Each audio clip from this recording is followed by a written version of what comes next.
Okie dokie, everybody. Let's see. Do we have anybody arriving? Who is arriving into the show? All right, we got some people on Rumble coming on in. Who do we got? Over on the YouTubes and the D-Lives and the Twitches. Hey, there we go. We got Ellie Shylock7. Hey, everybody. Okay, it is I, Basil. Dadalorian is also here. Asks, Basil, am I crazy? We'll have the answer to that when the show starts. Dadalorian. JD, hello. Meow to you. Andrew on X. Andrew on X.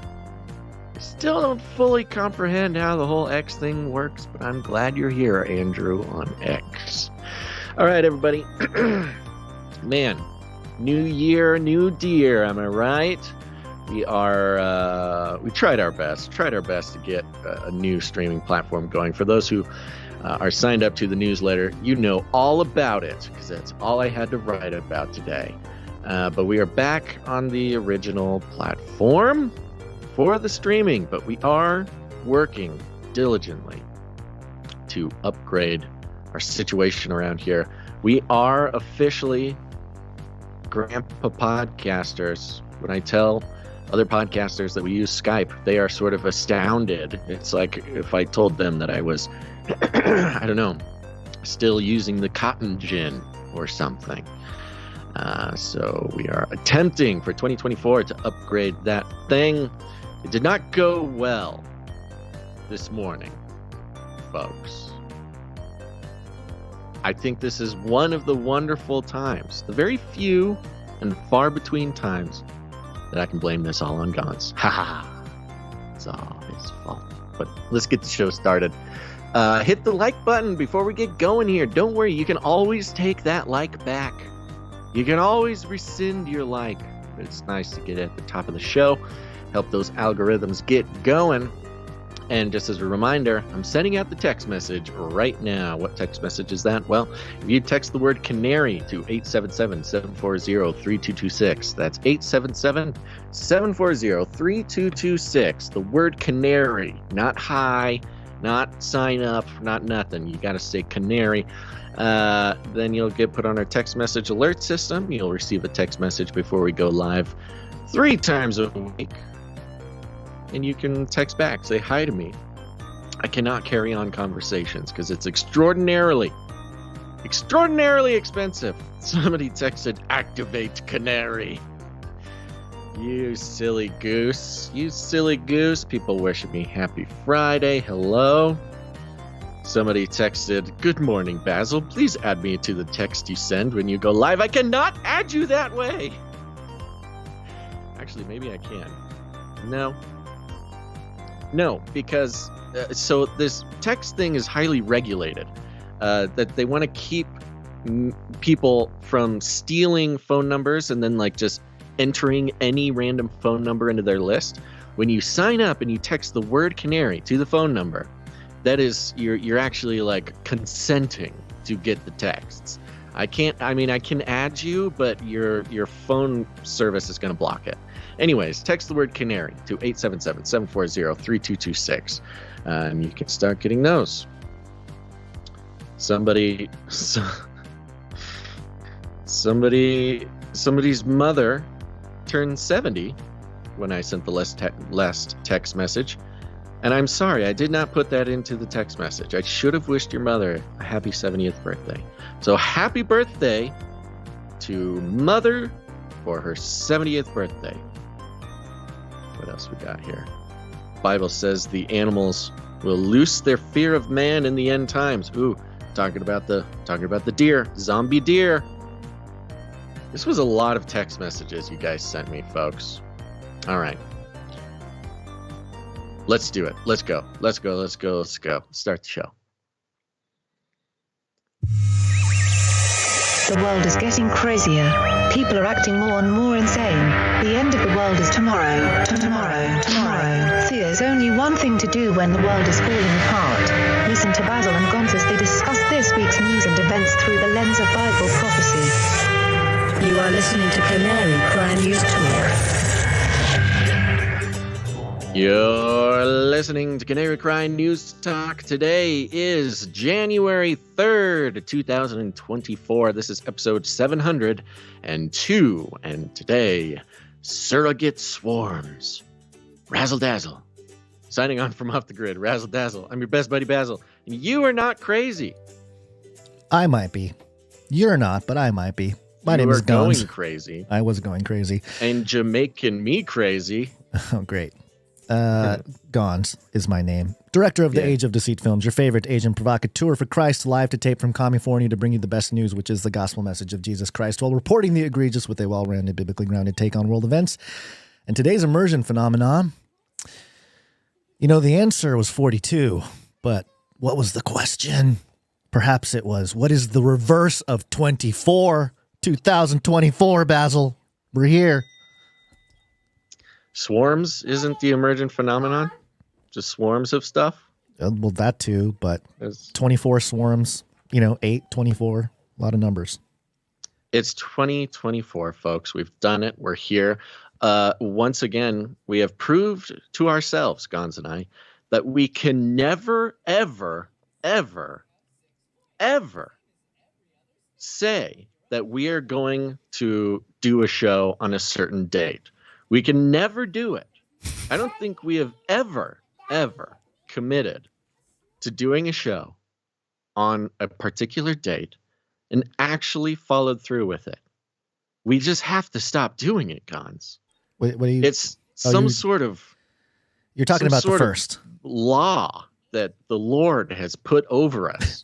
That if we say explicitly that we will do an episode on a certain date, we just will not do it. Oh, I was worried about it too when you mentioned it. Yeah. Oh, and there we go. We got the babies. Yeah. Oh, babysitting starts next week. Next week, yeah. For Mondays and Wednesdays. A new era, yes. It's going to be a new era, new year, new deer. Yeah, sure. Okay. Mm-hmm. All right. Well, let me give you, let's hit that disclaimer and get on with the It's show time here. for a disclaimer. Now listen up. YouTube. That's right. And just for all the content moderators and censorship managers out there, be they robots or humans, everything you hear on this show comes directly from the mainstream corporate news media. We do not claim to be experts on healthcare, geopolitics, military strategy, corporate law, or the moral and ethical implications of any of these topics, nor do we implicitly or explicitly support or subscribe to any sources or narratives containing misinformation, disinformation, or malinformation, as defined by the Department of Homeland Security. We're good boys. All right, YouTube, we're good boys. That's right. Let me give you a rundown. Oh, look, here's Basil. Let me bring you up to speed. Starting off, we'll be attending to some updates in the Middle East. What's going on there? What's the latest news? And what does Gons have to say about any of it? Of course, we're going to tap on Trump for a moment. Some interesting, I don't even know. I don't even know if it's rumors or metaphors. You'd never know with that guy. But some rumors regarding Trump's VP pick there. We'll be checking in with FLIPPY, and again, our favorite FLIPPY in space. And then when we get deep into the show, when will you die? Well, let the doom calculator figure it out. And while we're at it, we might as well talk to a couple biohacker transhumanists, because there's trouble in paradise, folks. And we'll be, of course, Elon there is all thrown in on that mix. And then at the end of the show, we'll be talking about vaccines and lasers at the same time. It's 2024, and everybody just needs to hold on to your chair, because it's gonna get a little bumpy, Gons. But first, our lead stories. And you shall hear wars and rumors of wars. It's got to be biblical. Just merely mentioning Israel or questioning in any way Israel's policies is not the same thing as being pro-Hamas. Yeah, there's a lot of news going down. And, yep. And I wanted to touch on, yes, a ball. Yeah, beautiful. Yes, a ball. We've got a ball. Okay. It's a Wednesday. We've got a ball. We're doing a podcast. I have a quick question for you guys. I know when we were experimenting this morning with a new setup, which did not end up following through for this show, but hopefully for next show. Are you back on your Ethernet cord, or are you on Wi-Fi? I should be on Ethernet. The Wi-Fi is turned off. Yeah. All right. We were having some complaints over on Rumble, but that's, you know what? Take it up with Rumble. Yeah. Okay. Yeah, I don't know what's going on. This whole operation, if people can see the highly complicated system that runs this show, they would be appalled. They would be confused, appalled, This is our problem. It's sort of like the United States. Is we want to try to update something on the show, but the show as it stands technically is sort of a patchwork of a dozen different little odd fixes that has got us through the last 10 or 11 years. And you know what, folks? When you're 10 or 11 years into patching the system together and you want to try to implement a new aspect, at some point, it's going to be the best idea, Gons, to just scrap the whole setup and build it from scratch. Yeah, the thing I think that might be what we are being called to do. Well, and there have been strictly upgrades. Speaking technically here, folks. Yeah. No, there have been upgrades in the gear. It's just, with it comes little challenges and nuances that, prevent us from doing the things that we normally do. And, so anyway. All right, let's just tackle this. Reuters here. Killing of Hamas deputy leader in Beirut raises risk of Gaza war spreading. Of course, World War III, 2024, they still got that in the cards here. It says here, Israel killed Hamas deputy leader Salah al-Aruri in a drone strike in Lebanon, or in Lebanon's capital, Beirut, on Tuesday. Lebanese and Palestinian security sources said, raising the potential risk of the war in Gaza spreading well beyond the Palestinian enclave. Which, is this any surprise here? Aruri, 57, was the first senior Hamas political leader to be assassinated since Israel launched a shattering air and ground offensive against the group almost 3 months ago after its shock assault and rampage into Israeli towns. Rampage. I don't know if AI was used with this particular drone strike, but I wouldn't be surprised if they triangulated his cell phone activity and the drones came in and did their thing. There's a whole segment, skipping down in the article here, waiting for martyrdom. And of course, this is Reuters. They kind of go after the Hamas leader, saying that he was quoted as saying, "I am waiting for martyrdom, death, and I think I have lived too long." Aruri said in August 2023, alluding to Israeli threats to eliminate Hamas leader, whether in Gaza or abroad. And just a couple more details here, but there's a part in here that I wanted to highlight. It says here, Iranian-backed Houthis rebels in Yemen have vowed to continue their attacks on shipping in the Red Sea until Israel halts the conflict in Gaza, and warned that it would attack U.S. warships if the militia group itself was targeted. So, we've been talking about when World War III for, a few years now, and it's just one of those things where we're already in kind of a cold World War 2, 3, whatever you want to call it. We're waiting for our Franz Ferdinand moment. Right. Any one of these little things. That's why World War history is so interesting, is because, when we're younger, we're taught like, hey, this was a war. It was the right thing to do, and we did it. And there was a clear bad guy, and there was a clear reason for the war. When a lot of these reasons and a lot of the history is sort of patched together after the fact. Yeah. But, when you get deep into what really happened, you start looking out for your Franz Ferdinand effect, which is just a guy who really did not matter at all to the U.S. or any of our interests, who got assassinated by some other guy for some unrelated reason, which then sort of snowballs into one of the most gruesome wars in human history. And so that's why every time one of these little things, the Houthis take over a boat, or some guy gets drone striked, which really, it means almost nothing to us as we're trying to figure out where this can go. But you never know which one of these little whoopsie daisies is the thing that pushes it over the edge. You know, Franz Ferdinand became a hit band a couple decades ago. How long did it take? Fan. Like 150 years or something? Maybe 150 years from now, they'll be like, I don't know, like Trump, the band or something. No, it'll be Alawahi or something. Right. Houthis. The Houthi rebels. Alawahi, yeah. Live at the Greek. Now, this whole conflict here and the increased intensity, it's interesting because election year context, the U.S. would, if they want Biden to remain in office or, Democrat to remain in office, you would think that there would be, better foreign policy or at least ways to make it look like your foreign policy is working. And that's been the complete opposite with this whole Israel-Gaza situation. I mean, Biden has been criticized from all sides, which is an interesting setup for a Trump return. And so if we're talking about political Zionism and, who runs everything, there's a lot of accusations going on.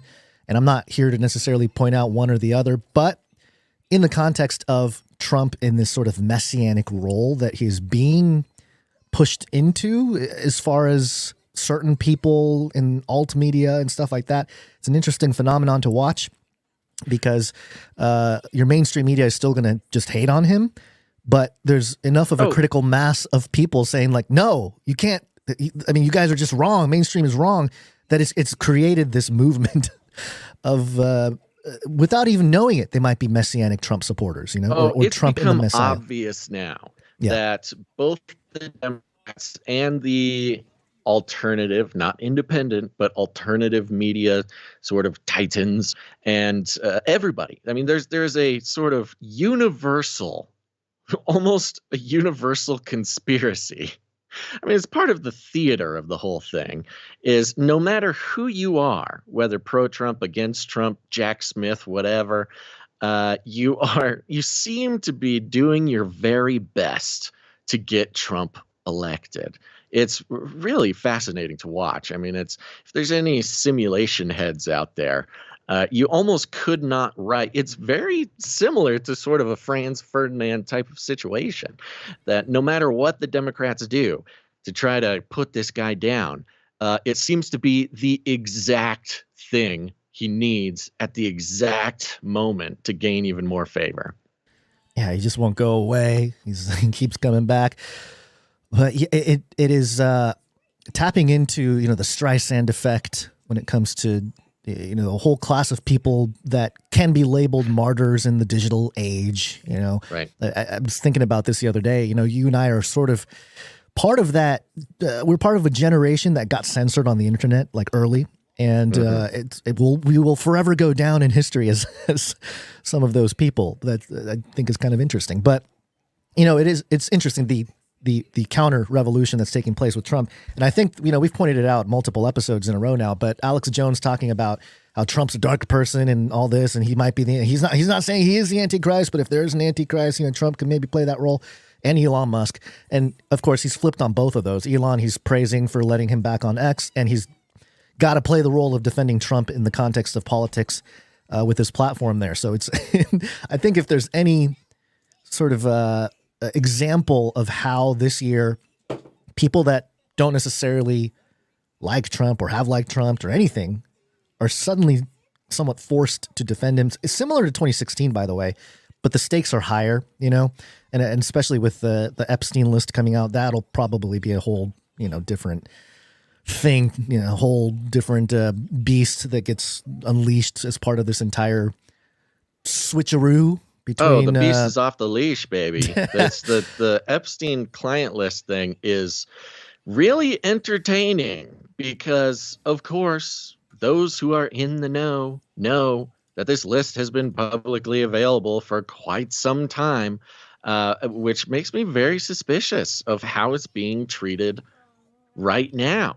I mean, it's like, the release of the client list. It's not just the release of the list, which we've had the list for a long time. For anybody who wanted to find the list, you can find the list. Yeah. But it's now taking over not just sort of this mainstream operative class of people, but it's like retaking over Twitter or X. Yeah. And I'd expect that the real X heads would be familiar. This would they be, forgot. It used to be Twitter. New. It's like they Twitter hard drive erased. Nothing happened on Twitter. Just X now. Yeah, they don't remember. Secondly, just as suspicious, you now have the big mainstream figures who have been accused of being on the list for a very long time, and there are a lot of them. A lot of them, yeah. And they have been receiving the mentions, the ats, the videos, all this stuff about how they're on the list and they're a bad guy for literal years now. And suddenly, out of nowhere, now they are all responding. One of the big ones, Aaron Rodgers. Yep. Your buddy. My buddy. my sports buddy. Sportsman Rodgers, Kansas' personal friend. I hate football. Coming out and calling out Jimmy Kimmel for being on the list. And look, this is nothing new. Yeah. Kimmel has been sort of reportedly or rumoredly on the list for a long time. Yeah. Never responded to it, never felt the need to say anything about it. Aaron Rodgers coming out mentioning Jimmy Kimmel. Now Jimmy Kimmel makes an official tweet. It's a post now, Basil. Post. The X. Yeah, post. Oh, sorry. Yeah. Responding to Aaron Rodgers. Now, of course, Aaron Rodgers, big name fella. He's been sort of leaning further and further into the I don't even know what to call it now. It's not fringes. It's not alt. Truther, bro. It's the truth. Just the truth, man. Yeah. So anyways, Aaron Rodgers was on a podcast or something, mentioned Jimmy Kimmel is going to be named as in the Epstein list. And Jimmy Kimmel tweet 21 hours ago, "Dear a-hole, for the record, I've not met, flown with, visited, or had any contact whatsoever with Epstein, nor will you find my name on any list other than the clearly phony nonsense that soft-brained wackos like yourself can't seem to distinguish from reality. Your reckless words put my family in danger. Keep it up, and we will debate the facts further in court." Ooh, threats from Jimmy Kimmel to Aaron Rodgers. So I think it's sort of a new phase of the story that public figures are sort of battling over this. They're accusing each other. They're threatening to take each other to court over the Epstein list, which previously Jimmy Kimmel has been accused of being on the list for several years now. Never thought it was important enough to respond to. So I think the response from some of these characters signals sort of a new phase in the history books, which I think is not a very good sign for them. Epstein didn't kill himself. And also in terms of a fifth generation warfare move here, it seems like this is a Trump tactic. I think because isn't he on the list or is mentioned on it? I mean, his name appears. Trump, yeah. Yeah, I went back through and took a look through the list. The thing that people do not, the danger of looking at the list yourself is, you look down the names, you look for the names show up. But there's other aviation information on there that's very important. Donald Trump did fly on Epstein's, I believe it was his other plane, not the Lolita Express, from Pebble Beach to Jersey back and forth. So, it was like a golf trip with Epstein or something. And a large portion, I would say probably the plurality of Epstein's flight logs are going from New Jersey to Pebble Beach. That was kind of like generally his you're saying Trump on the list, or are you saying Aaron or Epstein himself, like all of Epstein's? The plane itself mostly ferried people from New Jersey to Florida, back and forth. Right. That was sort of the majority of what I could see. Yeah. So anyways, when you're looking at the list yourself, you got to look at all the flight information. They've got the airport codes that you have to look up to see where people were going. I mean, I'm not trying to defend or necessarily accuse anybody. I'm just saying, for people who are looking at the list, which you can do now, it's a good opportunity to sort of learn how to read aviation information. Yeah, my point with bringing up Trump in that context is not that he's going to go down with these guys, is that the narrative will be that and this has been a narrative out there, I think they'll just bring it mainstream, is he's the guy that called him out, saw what he was doing and didn't want to have anything to do with him, and then, it somehow helped in the process of taking him down. That sort of storyline is possible to go mainstream, because they so badly would love to use the Epstein list to take down Trump. But if they are going to start taking down Trump with the Epstein list, then they suddenly have a lot of answering to do for a huge portion of famous Democrats. It's like everybody is spiraling down into the vortex, and people are just trying to figure out how to not get sucked down first. It's like a cat and mouse game between Trump and the rest of the establishment or whatever. But it's the whole thing. It's narrative crafting. And that's what I think we need to pay attention to. Generation warfare. Yeah, we got to pay attention to how it's being used for political purposes, as we'll see here. And speaking of, we've been talking about Trump all show so far, but officially, we will launch a new age. I am innocent. They're coming after me. They love killing. I will say one thing, though. I love Canary Crying News Talk. It's got everything. It's the best podcast. I think outside the cage. You know what I mean? Hit the subscribe button. It's not fake news. Not at all. The man said that's very nice. The man said it. Nice of him to do that. Yeah. CBS News here has the headline: Trump potential VP pick and former actress swarm Iowa ahead of caucus. Swarm. Oh, the hive mind is here, finally. The MAGA mind. The hive MAGA. Hive MAGA. I like that. MAGA hive. Former President Donald Trump is relying on a potential running mate, a former TV actress, and one of his sons to stump for him in Iowa as his campaign tries to blanket the state with events ahead of the Iowa caucus.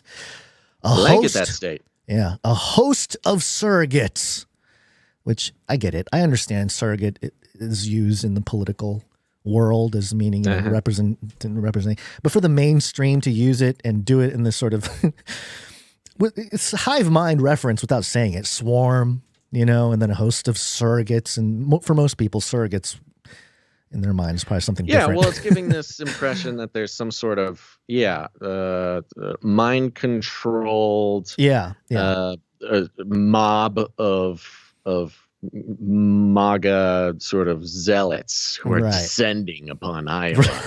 Right. The host of surrogates, featuring South Dakota Governor Kristi Noem, Roseanne Barr, our Nephilim lady, and Eric Trump, are part of a larger campaign effort to invigorate Trump's base of caucus goers across the Hawkeye state and ensure they'll turn out for Trump on Jan 15th in the first 2024 presidential nominating contest. And there's some quotes in here from some people running the campaign. We don't have to necessarily dig into that. But what do you think this whole Kristi Noem rumor, Basil? Is this it's a good move for Trump? Is she rumored for VP or something? I think that's the rumor, yeah. I don't know. I mean, she's got the face. She's got the face that Trump would look for in a VP for sure. What was, she had some strange hullabaloo last year. Do you remember what that was? Was it like a WEF thing, or I don't remember. Her name is interesting because Noem or whatever is the name of the futuristic smart city that's being built in near Dubai or something. Yeah, like she's that. the future queen. She's going to reclaim it as her own, and it'll be a big ceremony. Yeah. It feels like a deflection from Nikki Haley, because there's all the Nikki Haley talk. Recently, Nikki Haley was asked at an event, why did the Civil War happen? Oh, boy. And she failed to include slavery in her answer, which, considering that her whole reason for existence in this race is establishment purposes. You know, she's there as the candidate for the establishment, for the military-industrial complex. She wants war. She wants everything the establishment wants. She's the establishment puppet side of the coin to Trump's anti-establishment. Right. She got a lot of support and a lot of attention for that. But then she forgot to mention slavery when it comes to the Civil War, and she seems to kind of have lost the momentum that was being created for her. Yeah. Trump has previously has been said by Trump or by one of his sort of mouthpieces that he is looking into having a female VP. So I think Noam would be the sort of second most obvious female VP, but it feels more like a moment in time to try to transition away from Nikki Haley. Yeah, The Hill had the headline, Noam says it would be a mistake for Trump to pick Haley as running mate. So yeah, I think you're right. That's sort of the move here. And she's going to win favors, and she'll, you know, if Trump gets in, she'll have some position waiting for her. She's an effective operative in this moment. Sure. But I don't know if it's a legit VP pick. Maybe they have it all wrong. Maybe Roseanne Barr, Nephilim Antarctica secret base lady. They should get her. That is not the worst idea. Roseanne nostalgia, Barr as VP, America. Because, you know, they've been trying to get Tucker. Everybody's talking about Tucker as VP. Of course, Vivek is always an option, but Tucker's been sort of the favored one. And he continues. He has the correct answer, saying, no, I've never thought of it. I don't think so. I'm not a politician. I don't like politicians. He's answered this question with the exact same words, in the exact same order, about 50 times now. Yeah.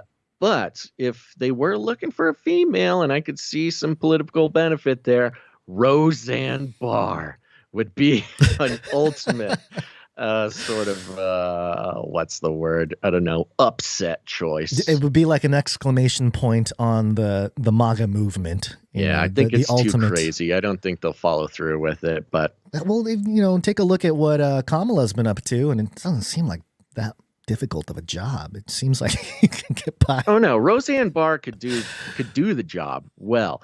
It just depends whoever's handling the situation, because that was why they gave Pence. That's why they put Pence in, was to balance out Trump. Yeah. And so if the old guard is still in has their jobs or in charge, they're going to try to bring a balance to Trump with a VP pick. I think we're past However, strange times, desperate measures, they might just double down and just Trump and Roseanne Barr ticket. I think this is why, but the sensationalism is going to win out in the end, all the attention, because that's, you know, we're in an attention economy. But I think that's why some of the funding started moving to DeSantis. You know, some of the big donors and stuff were like, Trump, I don't know about this. And they went to DeSantis and at least try to have then competitive thing. To Haley. To Haley, yeah. Well, yeah, the ones that went to Haley, the ones that went to Haley are true. They just showed themselves to be who they are, I guess. But it's just interesting to watch. 2024 set up to be lots of craziness, lots of fun, lots of excitement. You know, start now. Start now. Starting strong, folks. It's gonna get crazy. All right. Well, it's Wednesday gone. I don't know if you knew this or not, but let me remind you. It is Wednesday, my dudes.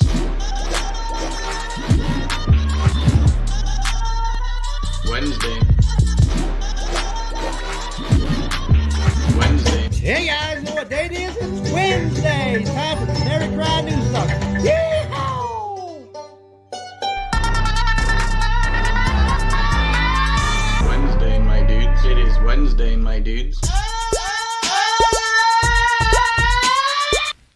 Oh. Yep.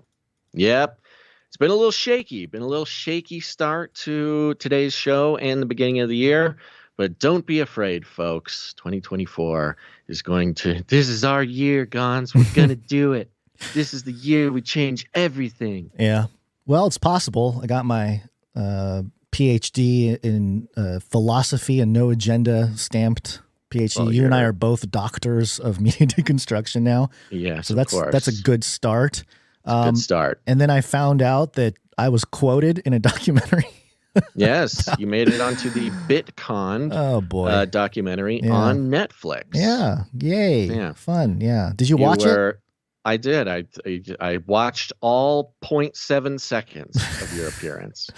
You know, they actually used my logo a little bit more after that, interestingly. Did they? Yeah, there was like a few seconds the use afterwards. Of the logo was a very interesting choice. Well, I did find, I was looking at some, of course, I'm as a video producer, I look for little details here. There was a screen, or a screen, a moment when they're showing my logo on the screen, and it's doing that flashy thing. I think they just grabbed a clip from one of the videos where I'm talking about Centra. Yeah. And the sort of page that they're on, you can tell it's like a mock-up page, and it says, let me grab it actually, because I think I have it here. Basically, it says "Face the Sun," so it's not from the real deal, because I think they had to create this to make it look real. But it says Centra Tech Update, Face the Sun, 960 subscribers on the bottom there. So they just created a fake YouTube page to like show the video of like, oh, these guys are talking about stuff. And because it got taken down. Because it got taken down. Because the channel got taken down. Oh, maybe, but I think it's just part of the production here. And obviously it was dramatized. So it was both, the real people involved and some dramatization. But I did get the official source, I guess. I got credit under the additional archival material from, and they listed Odyssey / Face Like the Sun. So they went to the Odyssey site, which means they realized that the Face Like the Sun YouTube channel was gone. Yeah. But interesting, I did not know that a New York Times reporter was, covering that whole story, and for our content to be, or at least my content to go across their desk in a certain way. It's just kind of interesting. You are officially a historical figure. Oh, great. Wonderful. Yeah. I'm not really excited about that, but cool. Yeah. Well, moving on.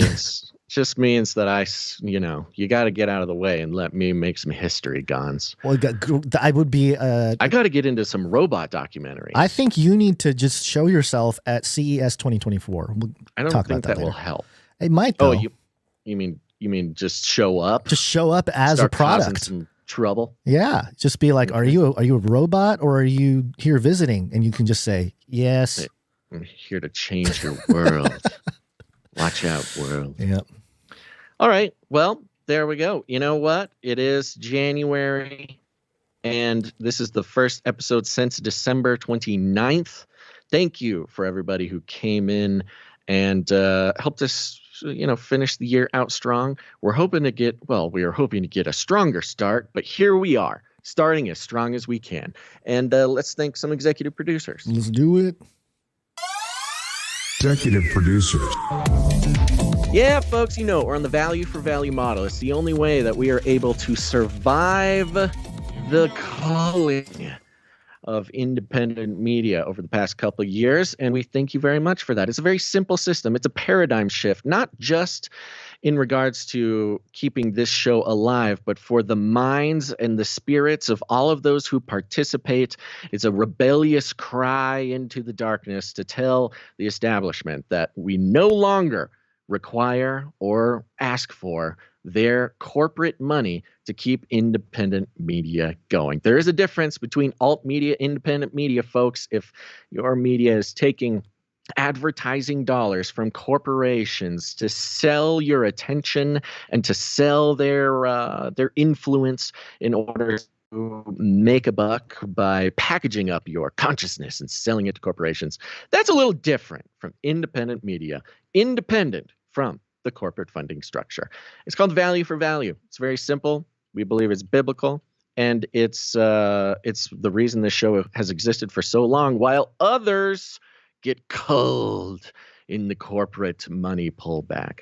But the way it works, we create value. We try our very hardest, even though sometimes it seems harder than it should be.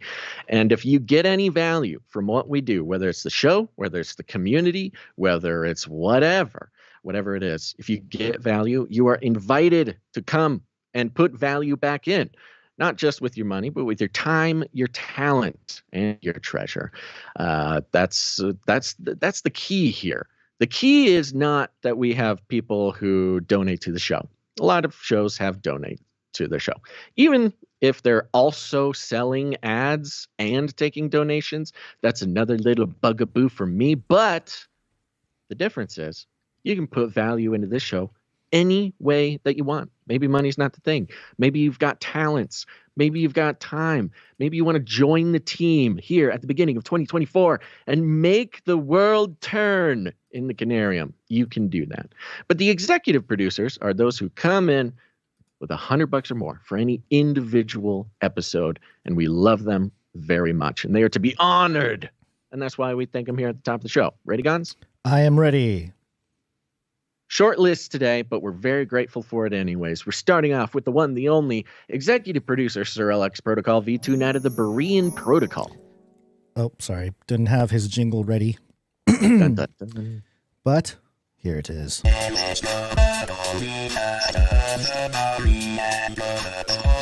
There he is. That's right. He's got his own jingle because he is on a 45 episode executive producer streak. What? That's also part of his 249 episode streak altogether. Comes in with $100.33. Illuminatus! Thank you very much. Sir LX Protocol V2 Knight of the Berean Protocol, executive producer master streak. Where'd you find this? Thank you, Sir Alex Protocol. Next up, we've got Sir Marty K, Knight of the Wrong Timeline. Hey, Sir Marty K, thank you. There he is. He's back. Thank you very much. Executive producer Sir Marty K comes in with 133.33. That is Illuminatus! Illuminatus indeed. And he sends a little note here. Says, hey, fellas and fellow Canarians, we survived 2023. Now, the new challenge is to survive 2024 and another wacky American election. Oh, yes. It must be so strange being a European while the American election is sort of like, I don't know, displayed as maybe the most important thing in the world. Yeah. Whether it is or it isn't. It would be very. This is a perspective that Americans don't really have no way of understanding, that a different country's presidential election could be like the most important thing in the world. It's very strange. Yeah, there's a lot of people in the world that understand, like a real socialism, who are all in on Trump. They're all like big Trump supporters for America to elect President Trump. It's a very interesting phenomenon, but yeah, it is theater. Poland.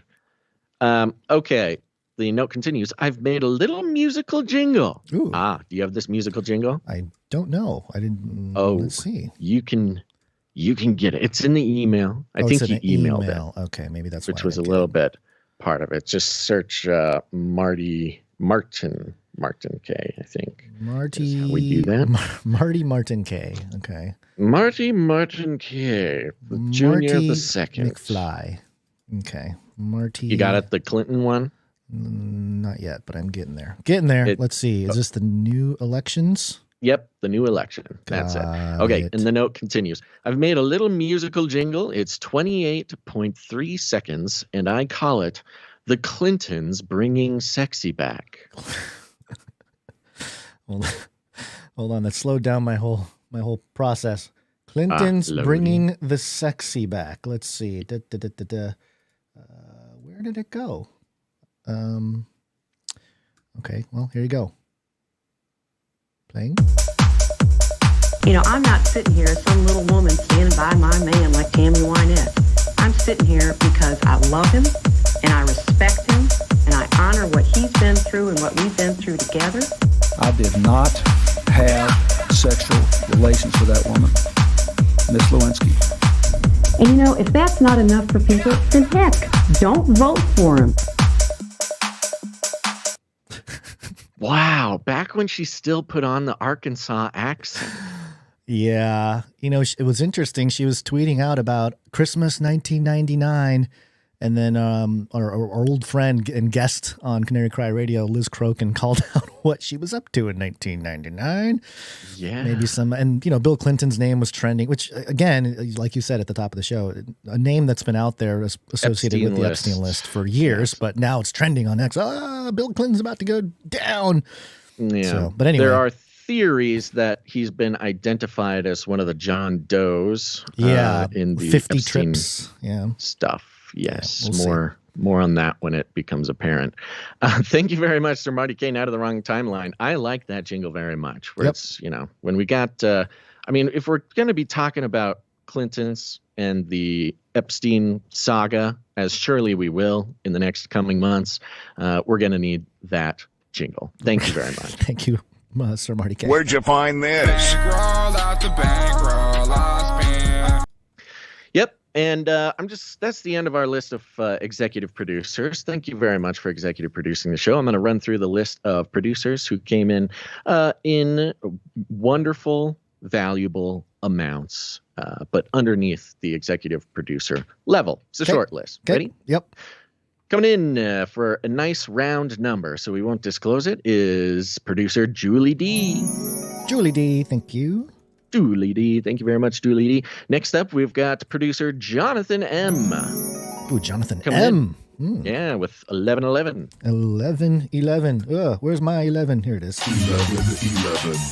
There you go. Next Thank you. Up, yes, we've got producer Mrs. Tinfoil Hat Man. Mrs. Tinfoil Hat Man. Interesting. Coming in 1111. Another 1111. Excellent. Okay. 11. Note that says, thank you, Basil and Gons, for all you do. I've listened for a long time, but this is my first time producing. Although I do support my husband, Sir Ike, with the supply drop, and I have boxes of Canary stuff all over my house. Lol. That's from Katie Ann, Mrs. Tinfoil Hat Man. Oh, thank you. And yeah, you know what? Yeah.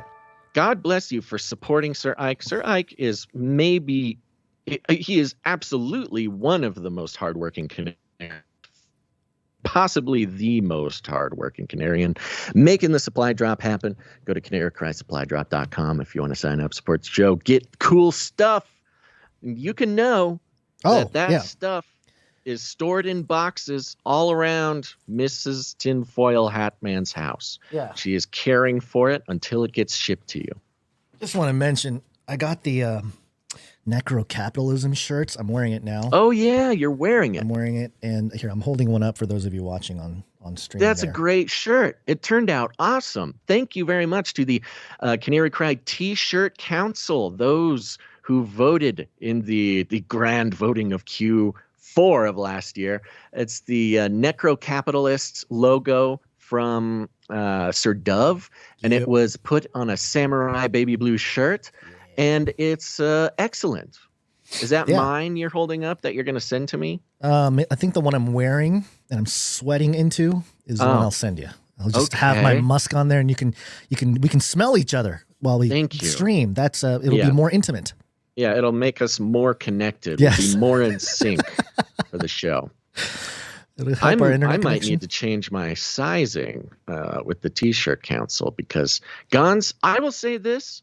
Just because it's a new year, and maybe I should have said this at the beginning of this section, but it's a new year, and as old school Canarians know, back in 2020 was when I started my journey of trying to get my fitness right, trying to prepare my body for the hardships to come, that I could be an effective apocalypse warlord. Yes. And things like that. This has been not much attention has been paid to it in sort of recent months. But for those who are interested, this was actually a pretty big deal. Big deal for me. As of the beginning of this year, 2023, 3 years after I began working out in the garage, lifting heavy things repetitively, I have lost 50 pounds. Woo!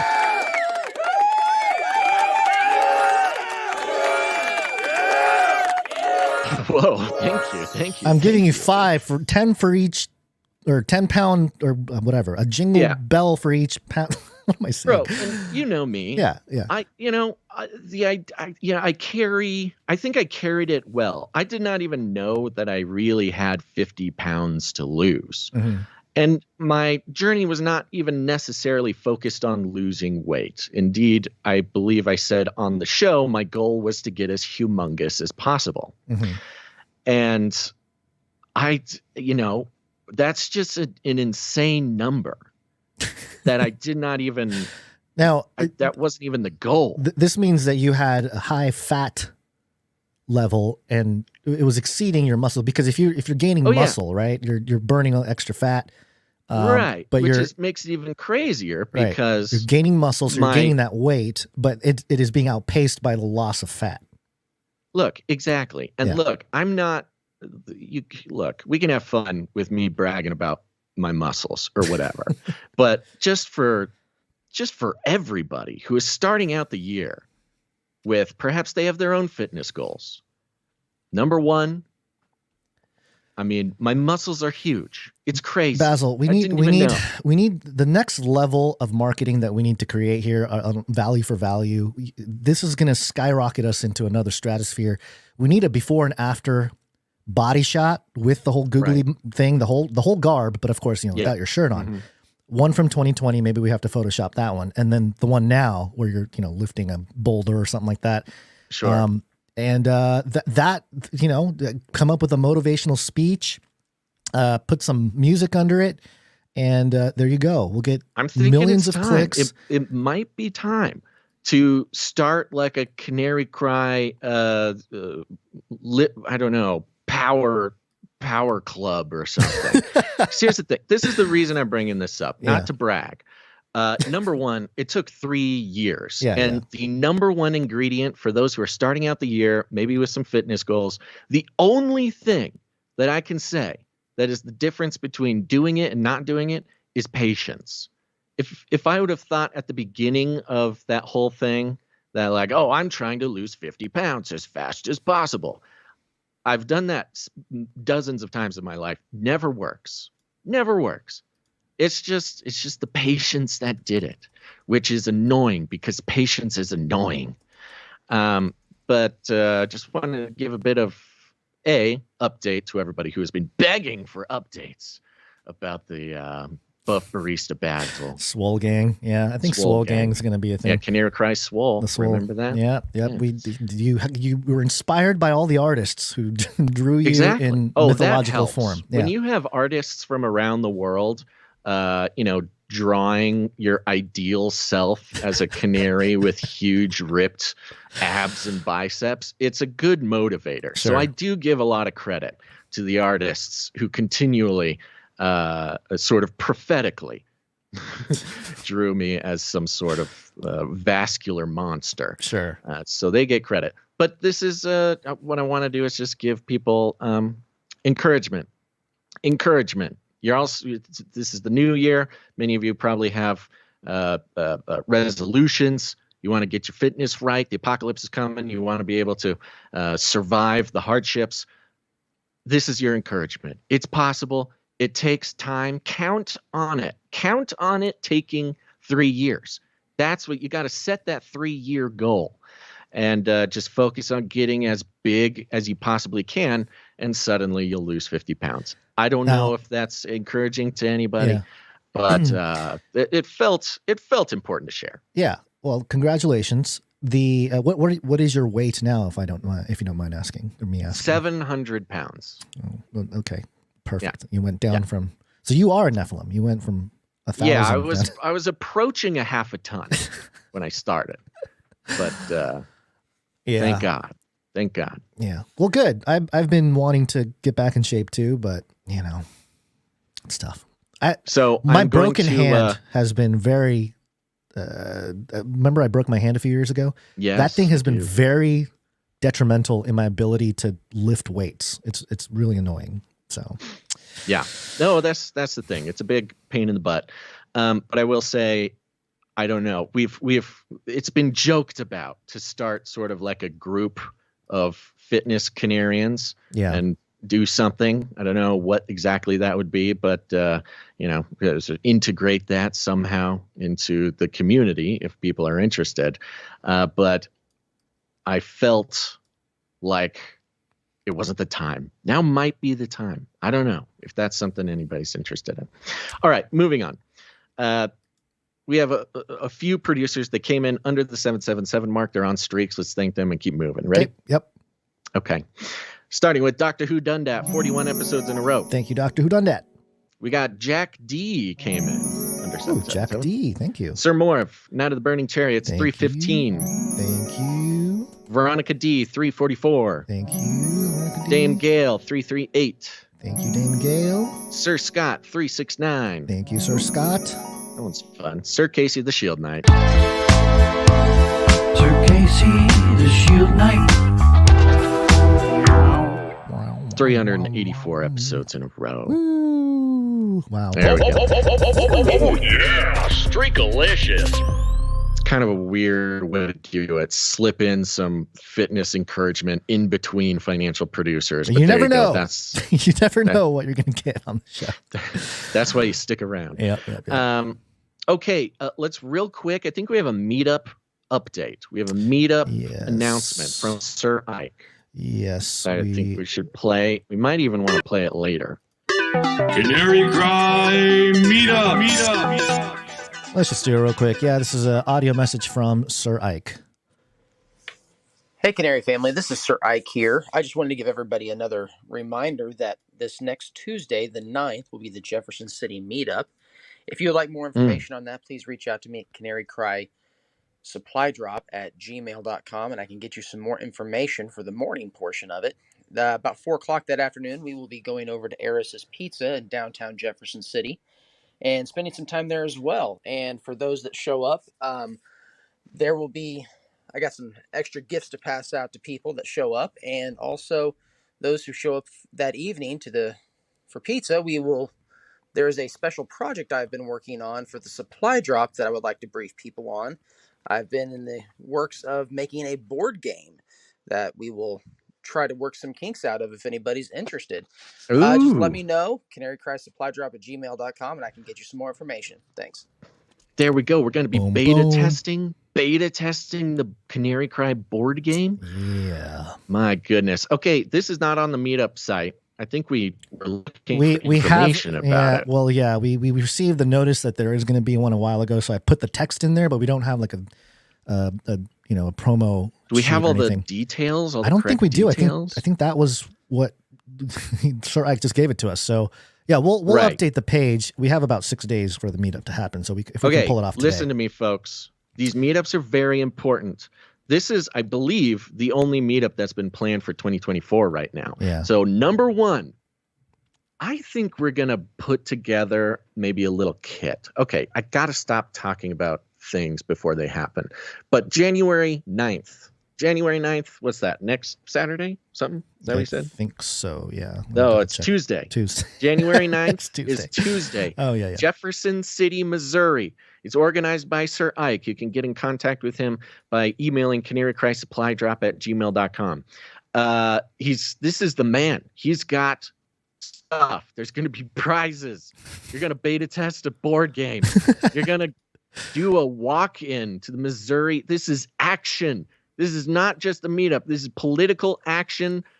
I've never demanded anything from people, but I demand people go to this meetup. Wow. This is going to be very, very cool and very rewarding, especially if you live in Missouri. You are actively participating in your local politics, which is the only politics that matters. And Sir Ike, a generous and caring soul, is going to take care of you and have some special stuff. I know we got a bunch of Missourian Canarians. I'm going to try to get the word out about this one as many times as possible. But yeah, we might need Sir Dove or somebody to volunteer to make a flyer for this. So thank you very much. And thank you, Sir Ike, for everything you do, but especially this very cool opportunity. Maybe I got to fly out to Missouri, Gons. Yeah, maybe you should. This is fun. See you at the meetup.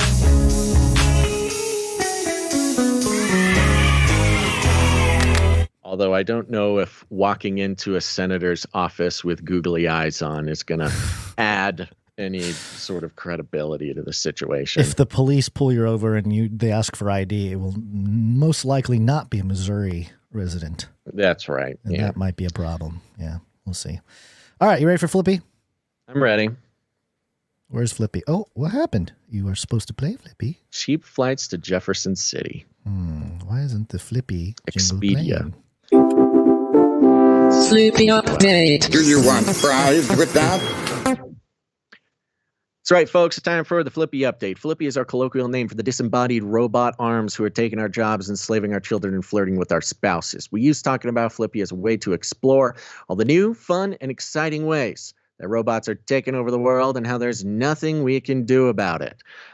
Today's Flippy update is coming from Voice of America News, VOA. This is the English learning American propaganda outlet.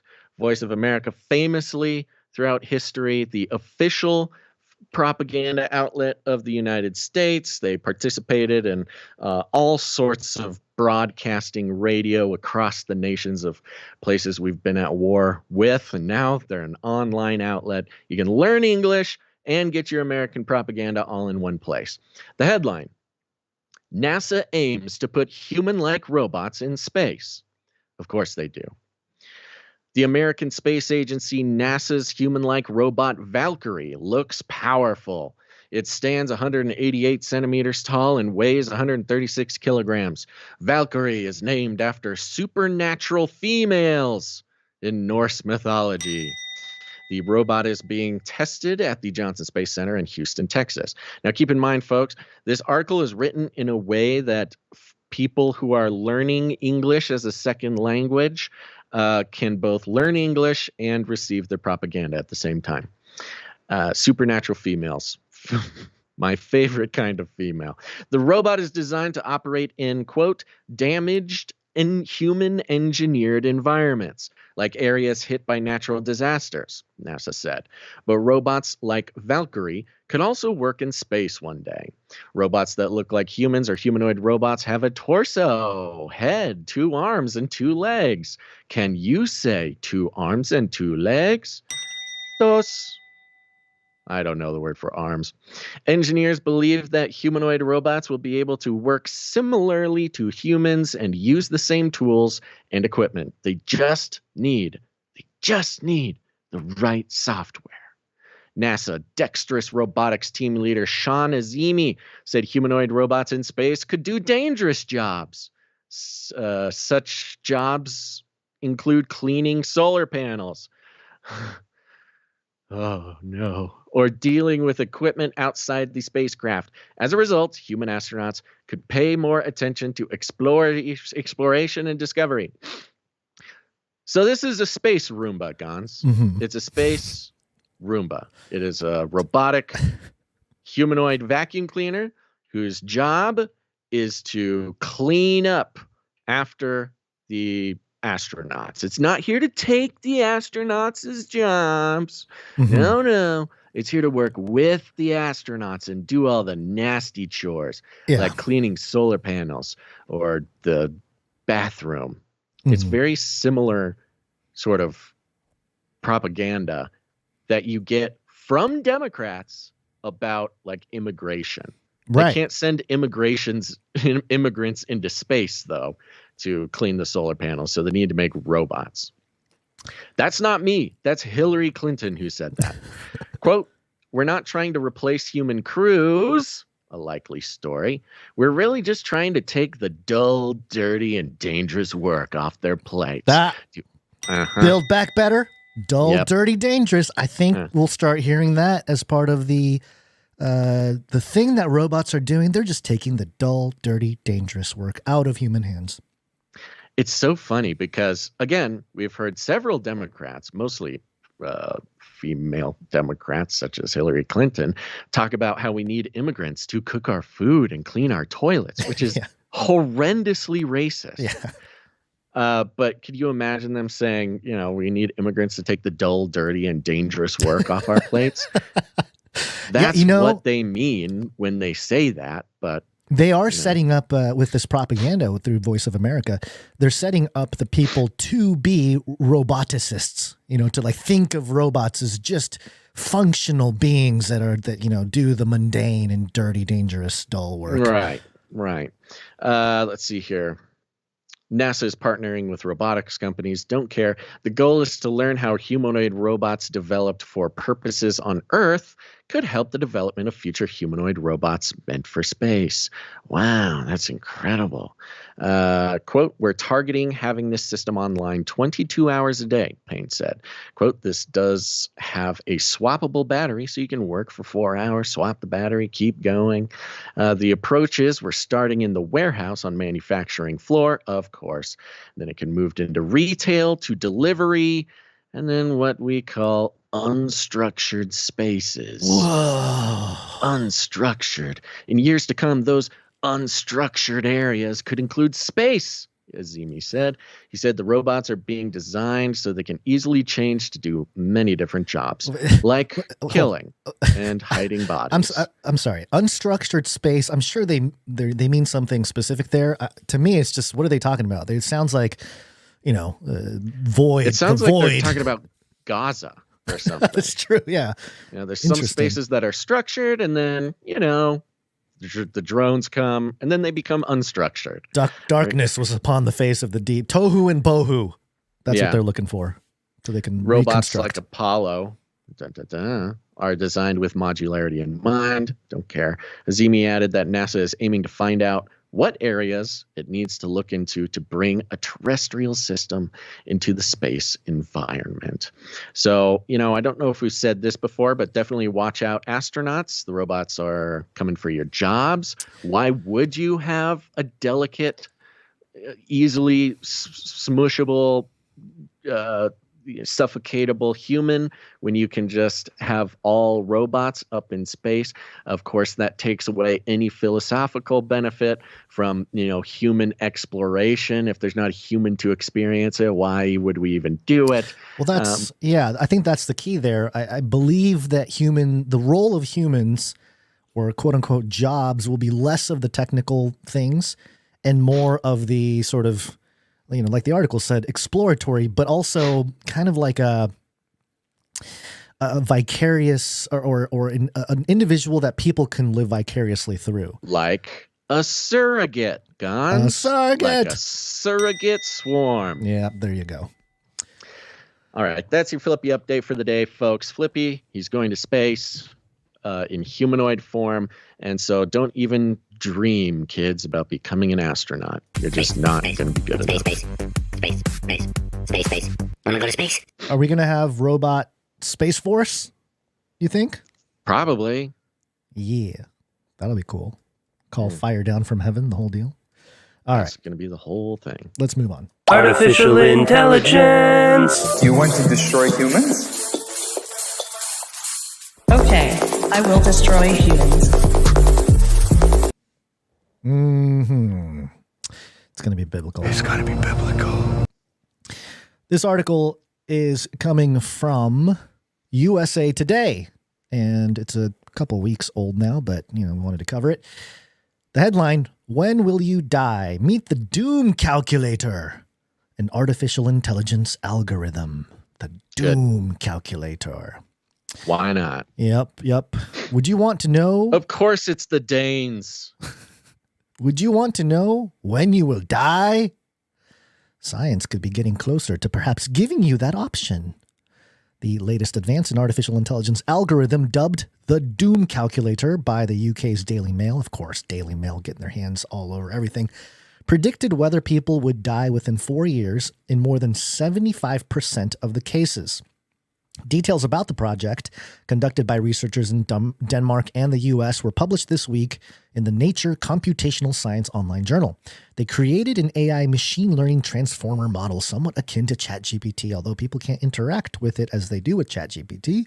But the model, called Life to Vec, crunching data, age, health, education, jobs, income, and other life events on more than 6 million people from Denmark, supplied by the country's government. Oh, thank you, Danish government. which collaborated on the research. The model was taught to assimilate information about people's lives and sentences, such as, quote, in September 2012, Francisco received 20,000 Danish krone as a guard at a castle in Elsinore. Or, quote, during her third year at secondary boarding school, Hermione followed 5 elective classes, end quote, the researchers wrote in the research paper. As Life to Vec evolved, it became capable of building, quote, individual life trajectories, they wrote. Remember we talked about the sentient world simulation? This seems to be tapping into this. One of the very first things we talked about in regards to AI. Yeah. In 2012. 2012. This is tapping into that whole concept of, hey, there's like a digital version of you running around in some virtual world that somebody has control of, and they're observing. Right. They're observing what the behavior, and perhaps making it come to fruition in meat life.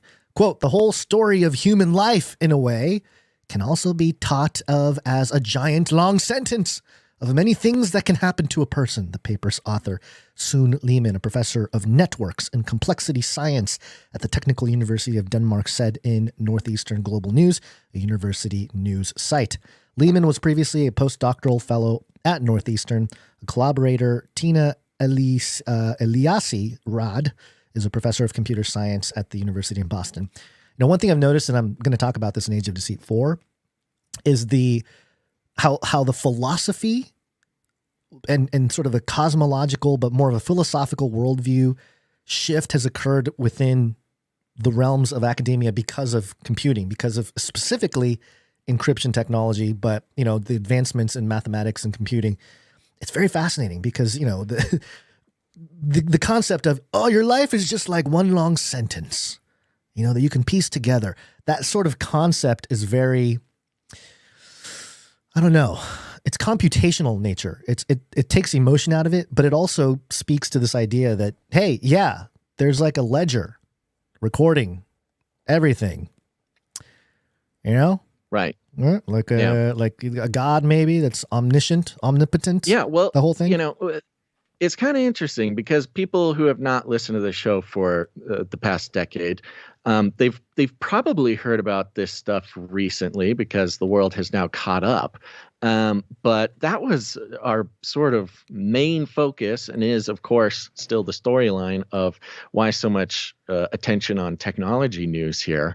But the technocrats, that is their goal. Their goal is not just to beat death, but to create heaven, to create a spiritual realm that they can control, to sort of spiritualize matter in a digital way.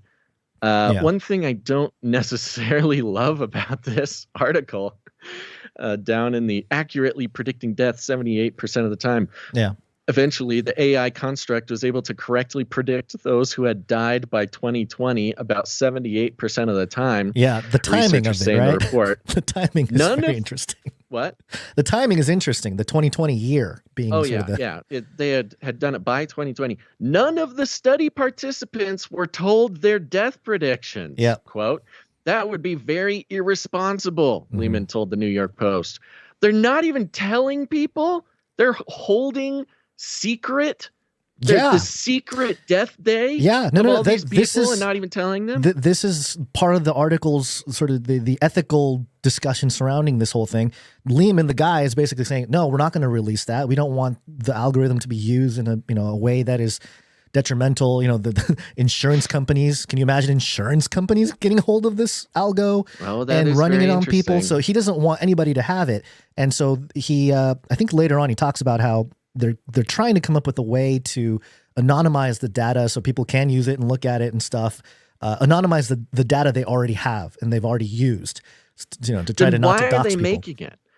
If it can't be used on a personal level, why are they making it? They're making it to create exactly what you said, the sentient world simulation. Yeah. A digital copy of our planet and our society that they can run through little tests and test whether, what is it like if a certain disease spread, or what would it happen if we locked everybody down or moved into authoritarianism, and not just on sort of this big, broad model of, where the individual data points are, representations of what a whatever man or woman would be, but exact copies of the people living in that world. Yeah. The program could predict personalities and decisions to make international moves, Lehman told the Post. Quote, this model can predict almost anything. Almost anything. Yeah. There's another quote up here from the same guy, I think. It's this kind of tool is like an observatory of society.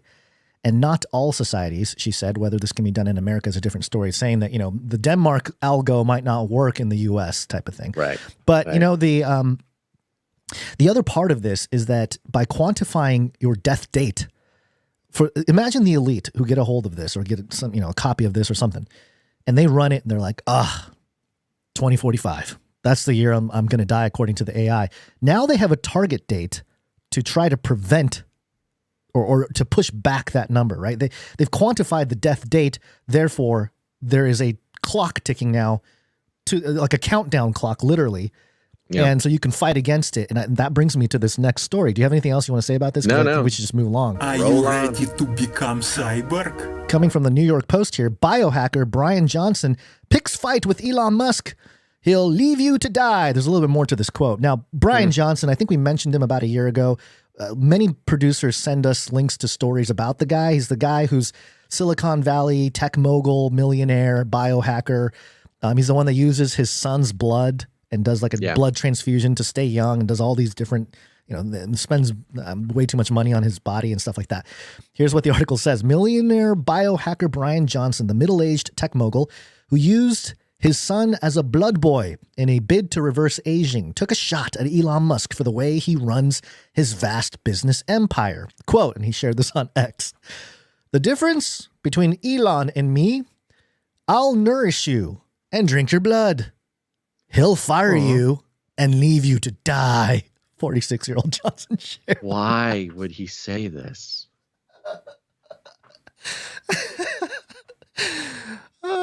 I don't know. I don't know if he's trying to be funny. He's completely out of touch, man. I'm sorry. Speaking in the context that not only would Elon be the technocratic overlord of a future, which is, of course, everybody already is sort of onto that part of his branding, but he's branding himself as an alternative technocratic overlord, which is very strange. It's really weird, right? And then I guess Elon responded with the 100 emoji, suggesting. He did it to a replier who said, unpopular opinion of the day is that Bryan Johnson looked way better before he started spending $2 million a year on his body.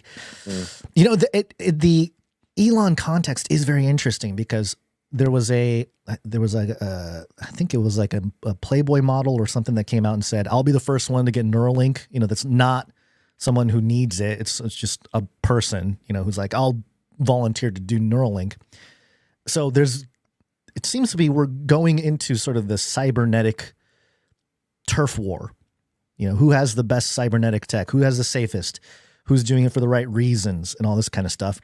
Right. And I think in the next, 20 years or so at the most, our ethics, societal ethics will be so different because of the moving goalpost of technology changing the same way, in the past, having a two-party system may have made sense, but as time goes on, it's kind of like, it's just one system. And so this radical new thing has to come about still within the context of a two-party system to, try to make things move. Similarly, I feel like the whole cybernetic turf war will explode and people will fire at each other, share their weird worldviews and stuff. And it's all just, again, technology creates... It's campaigning to be the technocratic overlord. Right. Good. Yeah, good way of putting it. So right. There you go. Yeah, I mean, there's not much to it other than to talk about this guy. And, he's sort of like, I think he can replace Zoltan Istvan. Zoltan's kind of fallen out of the limelight a little bit. Mm-hmm. He was running to be the first transhumanist president and stuff like that. He's been kind of replaced by some of these dudes like Bryan Johnson. So we'll keep an eye on Bryan Johnson and his whole weird experiment of self. Surprise, surprise. It seems to be a little bit of a native ad because he's coming out with his blueprint line of nutritional supplements. Yeah.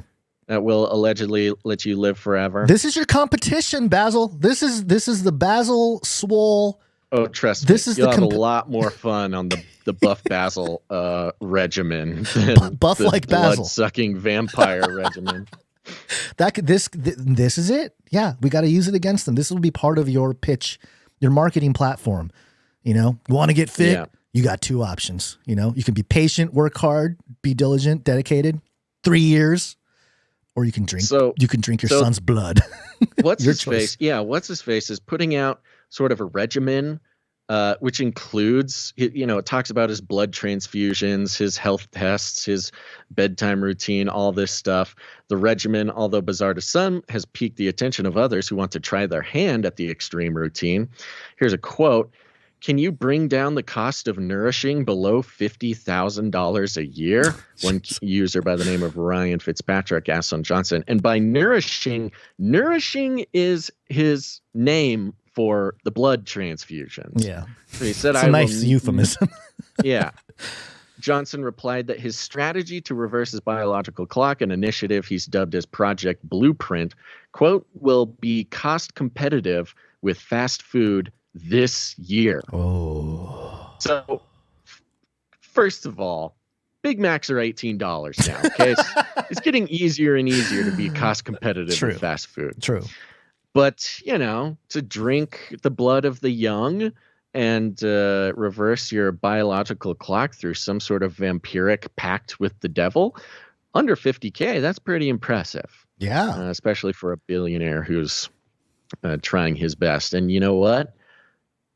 Elon can't say that he can do that.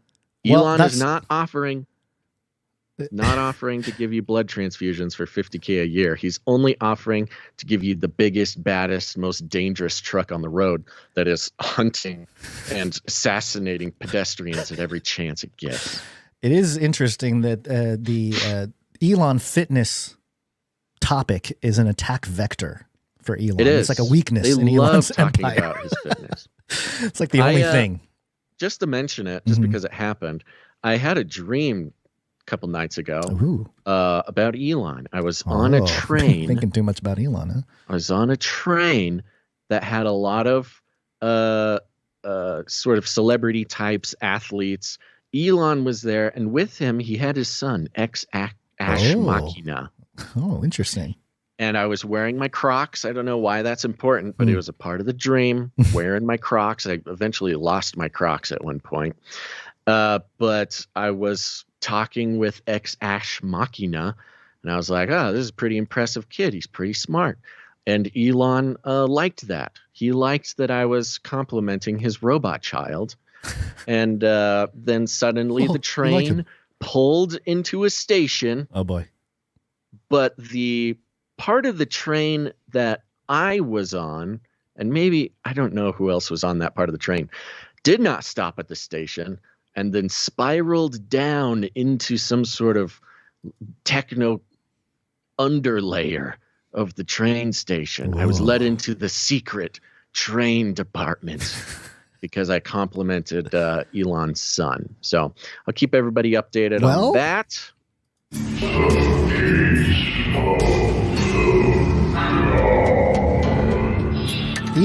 Elon did just tweet out about how, we need to make a bigger, larger hadron collider than CERN.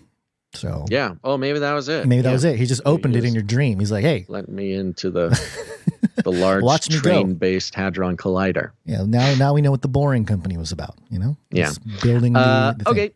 Guns, we had a couple great pieces of art come in.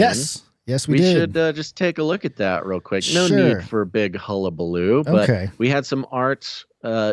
Pizza Rat sent in a bunch of art. Pizza Rat, we're going to spread that out through some episodes here. But Sir Dove also sent some art. Yeah. Okay. We'll start. We do have some audio jingles too, but we're going to do some art first, I guess. One art, please.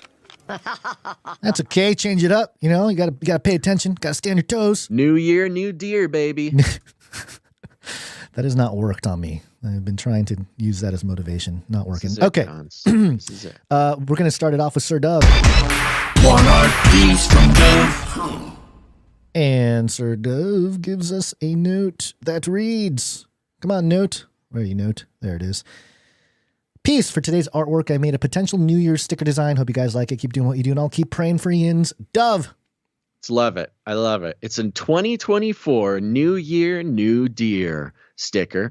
And in the background, we've got the headquarters of the CDC. Oh, yeah, baby. That's right.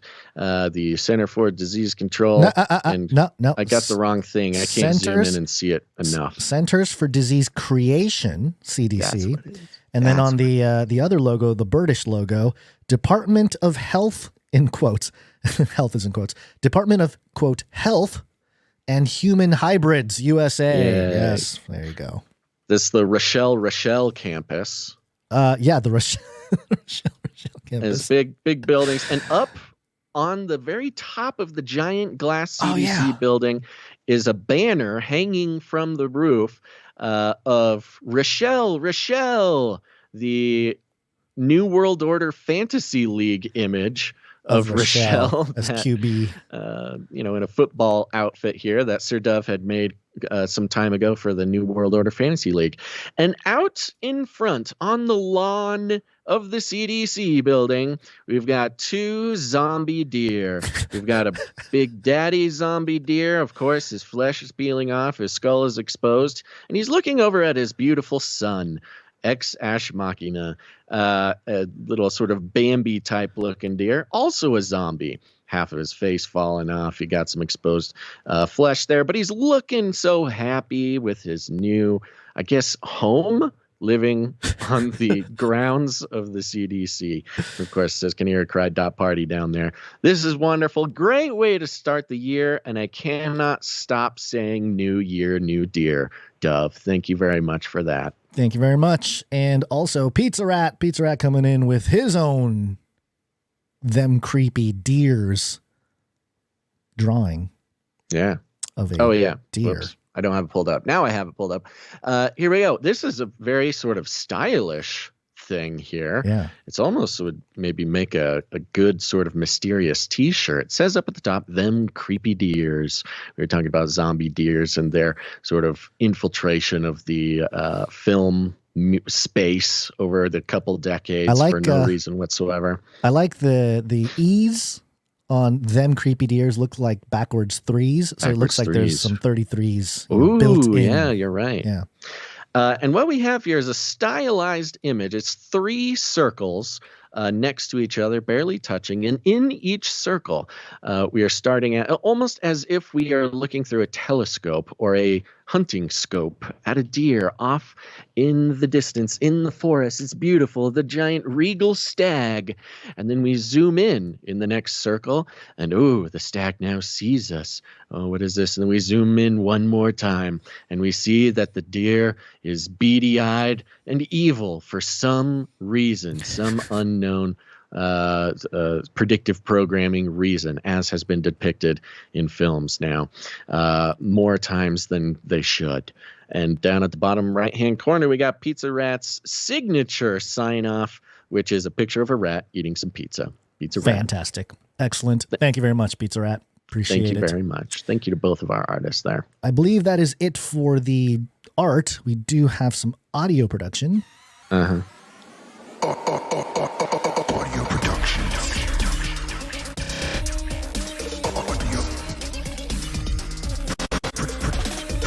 This first one is from Jonathan F. Jonathan F. Says, hello, this piece features Brian Godawa talking about the definition of wokeism. This was taken from the latest CCR episode concerning his new book. It's about a minute and a half. We won't play the whole thing, maybe the first 30 seconds or so. What I've seen is, as evil gets stronger, it pushes the boundaries more, and it enters into the realm of the absurd, and because it thinks it can get away with it, you know what I mean? Thus, there's no difference between men and women, and man can become a woman, and woman can become a man, etc. The whole gender thing. This insanity takes root only because you have a history of philosophical buildup in the society that allows them to accept that absurdity. You know, you have to go look back with Wilhelm Reich in psychology. Oh yeah, it goes on that rant, that Getting good old beautiful rant. Into it. Love it. Thank you very much, Jonathan. Thank you very much, F. Jonathan F. Appreciate it. We also have another track from Little Owen. This one is titled Revelation 10, verse 1 and 2, Face Like the Sun. It's 4 minutes long, so we won't play the whole thing here, but here's a few seconds.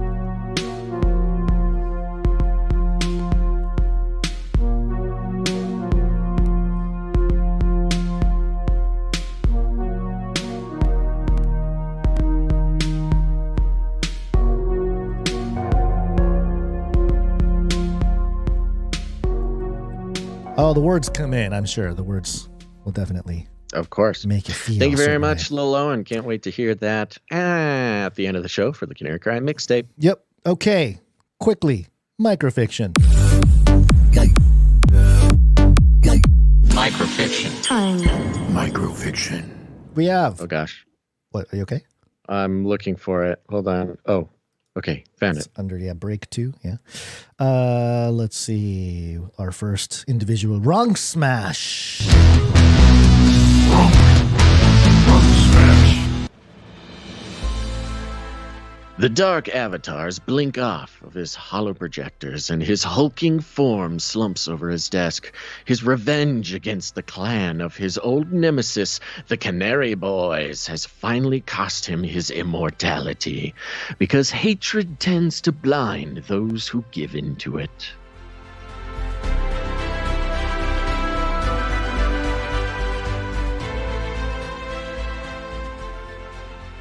That is a true statement. Mm-hmm. Very true statement. Thank you very much, Runk Smash. Thank you, Runk Smash. Okie Glad dokie. to jump back into the Runk Smashiverse. Yep. We got another one from, Stefan S. This one, Russian accent, Basil. Just a heads up. Russian accent on this one from Stefan S. Transhumanist war dog Victor Borg 9 huffs as he scans the New York Post article. 52 device implants. Ha! They do nothing. When I pass gas, 20 random souls dance the spin of death across the world.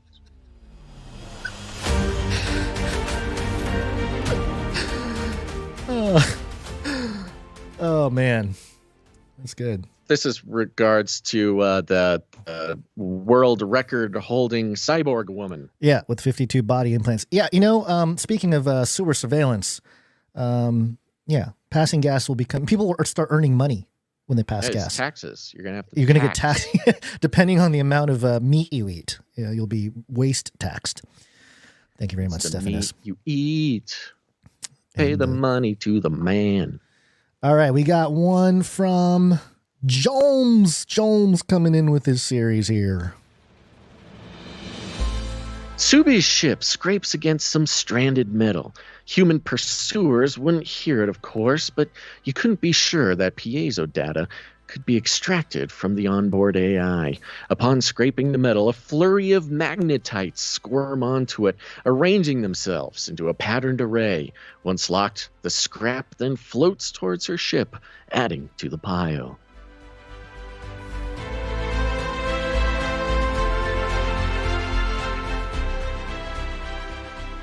That sounds intense. Ooh, nanobot space scrap operation. Thank you very much, Jones. Thank you, Jones. Thank you to all the producers coming in with their talent.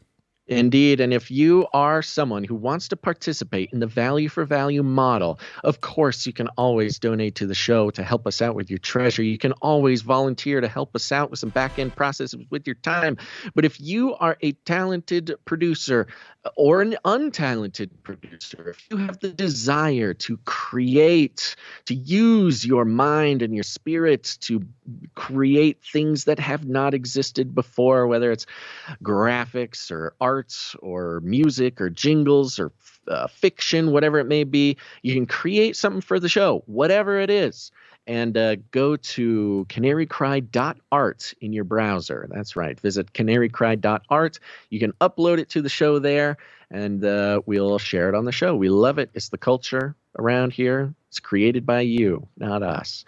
So go do that. And if you have any articles you'd like us to consider for the show, you can go to canarycry.report to put it on our spreadsheet there. We'll take a look at it and consider it.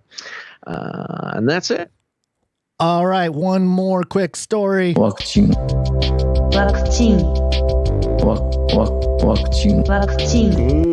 Vaccination. Vaccine. Number one way. Get vaccinated. This is a pandemic of the unvaccinated. Trust me. Trust me. This is coming from NBCSanDiego.com. Headline: Acne vaccine? UC San Diego researchers say promising vax may zap the zits. Oh, of course. Zippity zoo zoo zoo zoo da. And it's just, I'll play the video. It's because it's faster. Sounds like a dream for many teenagers, a vaccine for acne. Well, now local researchers say, yeah, they're one step closer to making this a reality. These are the scientists at UC San Diego who say that they've created this vaccine that reduces inflammation. So it zeroes in on the bacterial enzyme that causes acne without affecting beneficial skin bacteria. Well, the doctor says around 70 to 80% of people develop acne at some point in their life, most often during those teenage years. As to when this vaccine could become available, he's estimating still could take between 5 and 10 years. No, I got cut off there, but yeah, he says 5 and 10 Why years. Why would they even report it? Why? Here's the thing. 5 to 10 years, unless what? What causes vaccines to get rolled out sooner? Is an emergency some use kind of authorization. emergency use authorization. What world are we living in where there is an emergency use authorization for a vaccine that might zap your zits? I mean, I don't know. A deadly, contagious zit disease. The boils that spread. Yep, in the Bible. Biblical boils. Biblical boils. Suddenly, biblical boils. That's hard to say. Biblical boils. Yeah. Start spreading across the earth. You got to stay 6 feet away, or else you'll catch the boils. The only way to get society back on its feet is to vaccinate everybody for these biblical boils. It's not the wildest thing to consider nowadays. And it's in the context, we've been seeing this a lot, in the context of beast fashion. Most modeling is kind of acting like a beast, but making it fashion. Beast. But then make it fashion. We talked about the cyborg look the Instagram models are, I guess falling into, that everyone kind of looks the same. There's a sort of flatlining of you can't even tell what gender they are anymore. As part of that trend, your skin being so important. And look, I understand you want clean skin. I know there's different levels. I had acne at a certain point, and everyone gets it. But of course, certain people have, more struggles with that, with different chemistry in their body. And so I get that. But why would they report? First of all, why are they researching it? Unless maybe there's someone who has some scars from it, or emotional scars, right, and stuff like that. But also the fact that they're even putting it out there. This was published on January 1st, 2024. It is just interesting. It's an interesting what benefit? Who benefits from putting out a story about a fairly innocuous medical treatment that's not going to come out for another 5-10 years? Maybe trying to lure people into the study, into the testing. Maybe they need Bryan Johnson, the biohacker, to jump on board and say, I don't want any baby blood with, from people that have acne.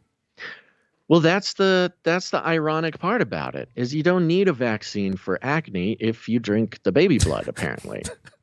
Can't tell them that. Got to create a product. I think they already know. Got to create a strange. product. Yeah, it is I don't know. So what does lasers have to do with this? Is it a vaccine and then you get shot by lasers? No. It's just the article goes into how it zaps certain parts of the certain chemistry or certain elements that create the acne, and so the vaccine targets some of those, whatever they are, and bacteria in your face. Got it. Yeah. Okay. So that's the zap part. That's the laser part. But yeah, and that's less important. I think it's sort of the larger context of why they're reporting it is more fascinating to me anyway. Unless they're doing like space lasers. You get Flippy up in space, shooting the space lasers. You take the vaccine, lay down on the ground. Yeah. They'll repurpose the Bible, instead of when these things begin to happen, look up. When you want clearer skin, look up, for your redemption of skin draws nigh. Or Yeah, exactly. Then the light of the Lord shone upon his face. yeah, there you go. His face was shone like the sun. Yeah, there you go. All right. All right, folks. Thanks for tuning in today. We really appreciate it. Again, apologies about the bumps. Not the acne, but the bumps in the road. We are making moves to try to upgrade technical stuff and processes, but also making a big move towards, needing some producers who are ready and willing to jump in at the beginning of the year and become a part of the team. I mean, we're motivated, baby. We're motivated, but we need help. So if that's something you're interested in, if you get value from the show and you want to become a part of the team, you want to get involved with what we got going on. We got a lot of stuff going on, and we need your help. No matter how you want to do it, you can go to canarycry.support. Now, if you do scroll all the way down to the bottom of that page, you will see a form, and that form is for people who want to help out with stuff, you produce with their time. Tell us a little bit about yourself, and you get put on a list. And if you've been on that list, keep a lookout for your email box. I sent out some emails to people who had signed up there, but you know how it is. Our emails are always getting blocked by filters and stuff, so I might send out another one. Anywho, go check it out, folks. This is the year, new deer. Canary Cry is at the right place, the right time, and you could be too. I want to thank some producers who help us with their time, and that's the Timestampers. Timestamp, it's hard work. Timestamp. Ooh, that's right. They timestamp the show. Sometimes they do it live. They're ready immediately after the episode is posted, and that changes everything. It goes into so much of our back-end processes. It's easy, and all you got it. Well, it's not technically difficult, but it does take faithfulness, and our timestampers are so faithful. And I would like to thank the producer who came in for episode 701, whose name is what, Gons? Well, sorry, the people who did it? Morgan E. and Jade Bouncerson both did it last episode. Yeah, double team. Thank you very much, Jade Bouncerson and Morgan E. Yep. Thank you to Jam for the links. Thank you to Clank for clanking. One of these days, we're going to reveal a secret project, and everybody's going to be very impressed. But other than that, share the show, folks. Share it with your friends. Share it with your family. Just post it. Post it on your social media. I mean, that should be an automatic. You should have an AI hooked into your social media account where whenever a podcast drops from Canary Cry News Talk, it automatically gets blasted out. Put us on your email newsletter. We got to find some newsletters out there who are sending stuff out, got people checking out what they got to think about the technocracy and all that such stuff. They got to send out this show. I mean, what in the world? But there's lots of ways you can share the show, of course, over the shared it with all of your distant aunts and uncles. Your Aunt Sharon is now a devoted listener to the show. You wrapped up the podcast in papers and bows and put it under the tree, and all the little girls and boys got new Canary Cry News Talk for Christmas. We know this, but you can do it strange ways, funky ways, ways that display the gifts that you were given by God and confuse the world around you, because that's what you got to do. Stay one or two wacky steps ahead of those who wish to censor you, and you can do that. I don't know exactly what your deal is, but perhaps you are a biohacker. Perhaps you're a biohacker technocrat, and you want to share your secret to life, longevity, and a peaceful existence. You don't need baby blood. You don't need supplements. You don't need robots as your surrogate, as you put yourself in sort of a pod with a nutrient pod submerged in oxygen-rich liquid and then controlling a robotic surrogate to go around the world for you. You don't need to do that yet, but perhaps you could share with the world how you have perfected your human body, not by human blood or baby blood or human baby blood or working out for 3 years or even, whatever Elon does. I'm not quite sure what he does. But the very simple regimen of listening to Canary Cry News Talk 3 times a week will change the molecular structure of your body, aligning it with those of Adam and Eve in the garden, the original images. All you got to do is listen to the show 3 times a week. That's just one thing. I don't know. You know more than I do, folks. Go do that. You can sell it for a bunch of money, $50,000 a year, I think. Still cheaper than Big Macs. But other than that, share it with your friends, share it with your family. We call it rattling cages. And all you got to do is walk right up to them, grab them by the cage, and then you shake it. The end of the world occurred pretty much as we had predicted. I want to shake things up, stir up some controversy, rattle a few cages. Hey, stop that! Don't ever silence me. I'm the last angry man, a crusader for the little guy. Leave the bird alone. Never. Rattle a few cages. Rattle a few cages. The human race will have every opportunity to improve. And if they don't? Ask Noah. That's right. Just ask Noah. Guns, you got any last words? Music tracks will be played at the end of next episode. Sorry okay. About that. Got it right. Sounds good. Yeah.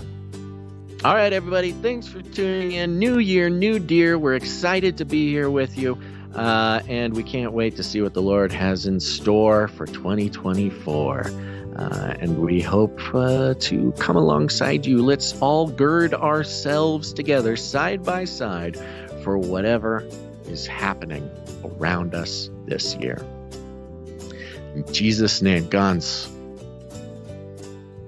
Barry asked you if you had any last words. Yes, you did. Gotta go. Okay. All right. You've listened. This is thanks for listening to Canary Cry News Talk. Make sure to tune in next time. But until then, think outside the cage. This is the United States of America, for God's sake. I'll keep you warm and safe in my people's zoo. This is not about freedom or personal choice. They love killing. It will kill. I've ordered more pills than anyone in the world. Toilets! Toilets! Feed him more. This is the way.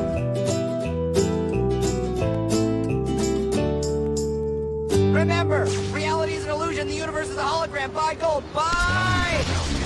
We take no money from corporations, commies, or cartels. Canary cry, that's support.